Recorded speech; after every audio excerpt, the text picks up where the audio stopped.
Alright guys, it's Ben from the Reading Review and we are back here to have a look at everything that's been happening this weekend at Reading FC. Let's do this.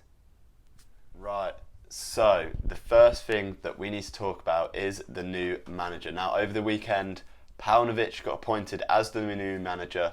He is Serbian, he is managed at Chicago Fire for 4 years, managed for Serbia's under-20s, and he has taken over from Mark Bowen. Now, a little bit of background information on Paunovic. He is an under-20s World Cup winner with Serbia. He's also made the playoffs of Chicago Fire in his 4 seasons, so he's got a bit of managerial experience, especially at youth level. He's had a lot of critics though, Paunovic, especially from the media, people saying he's not up to scratch, he's not what Reading need, and, well, what can I say, it's not a great thing to be hearing, but we do have to give this bloke a chance. He's been appointed in exceptional circumstances, almost a social media blackout from the club since he's been announced, so we need to give him a chance. He's an under-20s World Cup winner with a country like Serbia. It's something that you just can't ignore. That is such a great achievement, so obviously he's got pedigree in knockout tournament form. Let's see if he can take it to league and take it to Reading and see if he can do the business for us, hopefully. The way he was appointed is mad. They appointed him straight away and nothing was said about Mark Byrne for 2 days. They put the squad and Mark Byrne all the way out on a plane to Portugal and then just appointed him and offered Mark Byrne another role. Let's talk about Mark Byrne a bit now anyway. Yes, he, well, stepped away from the managerial role. We all know what that means. They offered him a role back to where he was before, director of football.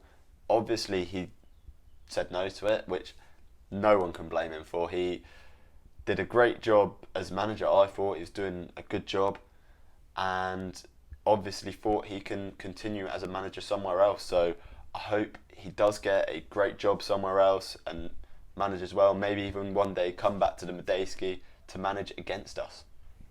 So all this last minute franticness of going to like Portugal and stuff does bring about the question, is everyone at board level pulling in the same strategic direction altogether for the club? It seems to me that there's a lot of conflicts up in the board and this needs sorting out quickly, which is why the changes may have been made. Hopefully now we can see strategically for the club moving forward in a business and footballing sense, we can see massive improvements on previous seasons because it hasn't really been good enough and we know that it can be better. We've seen so many clubs with under budget taking teams up to the Premier League. We need to be a team that is pushing forwards every season and improving, not moving backwards. Obviously, don't blame Mark Byrne for moving. Paunovic could be a great manager. We'll have to wait and see about that. We need to give him a chance as a fan base, obviously. And yeah, let's give him the full support and hopefully he does well for us. Now, moving on to transfers. There's been a lot of transfer activity and rumours over the weekend. The first one we need to talk about, the main one, Big Ovi Ajaria has signed permanently for Reading. 2.5 million, extremely cheap. We are laughing at Liverpool for selling him for that much. He's easily worth double or triple that amount. So I'm absolutely buzzing he's back. One of our best players of last season, it has to be said. And he's going to be ready to tear up that championship again next season with potentially these players that are rumoured to be linked with us. Now, the first of these players is a defensive midfielder called Fejsa. He's 32 years old and he is contracted to Benfica. He's worth around about 2 million according to Transfer Market. 32 years old, obviously.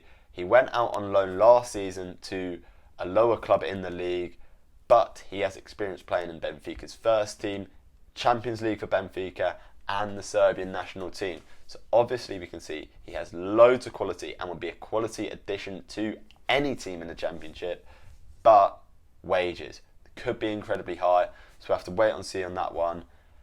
I don't know whether it will happen because a player like that, 32 years old, do we want to be getting someone that old in on that higher wages? I'm not too sure, but it would be a quality signing. The next player we've been linked with over the last few days is yet another Serbian. His name is Zivkovic, and he's a 24-year-old, also from Benfica, but he's out of contract this summer. He has links to Paunovic. He played under him for that under-20s World Cup win, so they have history together, a history of being successful, and that only bodes well if they are to link up again. So yeah, he's out of contract to Benfica, hardly played all of last season, but last summer he was attracting bids of up to £30 million from the likes of Everton. So it could be seen that there is still a lot of quality in that player. It just needs to take the right manager to get that sort of quality out of him, and maybe Paunovic can bring that if Zivkovic comes. And finally, the player who on the day of recording has been linked to the club, he's come into the club for the week on trial, is Riquelme.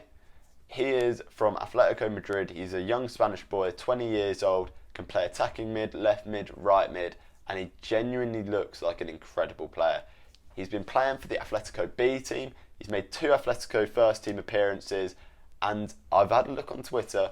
Atletico fans seem a bit fuming that he could be on his way out. A month ago, it was looking like he could be going to either Celtic or Ajax on a deal, or even on loan. And there was quite a few Celtic fans quite excited about this player, looking at YouTube anyway on the compilation. So if this goes through from a trialist to making his way into Reading's team, could be a huge signing. I think the reason why he's moving away from Atletico is because he wants to make that step up to the first team, and he wants to move up and really make an impact in the footballing world. He's obviously trialling this week with the first team, so we'll see what Paunovic thinks of him. If he is as good as people are saying he is, I can imagine Reading will do anything they can to get the signature of this lad. Now, so those have been a bit of a news update, all my thoughts and feelings about what has been happening at Reading. Obviously, it is a very interesting time. It's a very teetering time for the club. Like, it's very hung in the balance of what's going to happen at the club. I hope the board make the right decisions, and obviously they're in a know, so I'm going to trust what they go with. Thank you for watching. I've been Ben, and see you later.